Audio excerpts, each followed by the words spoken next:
आज मराठी भाषा गौरव दिनानिमित्त कुसुमाग्रज यांची कविता कन्नड ही कविता मला फार आवडते। तीच कविता मी तुमच्या समोर सादर करणार आहे। ओळखलं का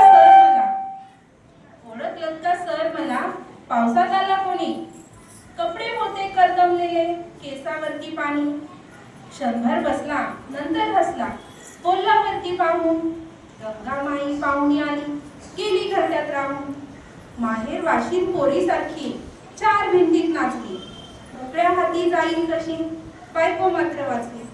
भिंत खचली चूल विजली होते नव्हते नेले, प्रसाद म्हणून पापण्यावरती पाणी थोडे ठेवले, कारभारणीला ठेवून संगे सर आता लढतो आहे, चिखल गाळ काढतो आहे पडकी भिंत बांधतो आहे, खिशाकडे हात जाताच हसत हसत उठला,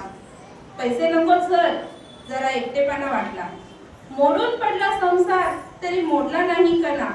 मोडून पडला संसार तरी मोडला नाही कणा, पाठीवरती हात ठेवून फक्त लढ म्हणा, फक्त लढ म्हणा।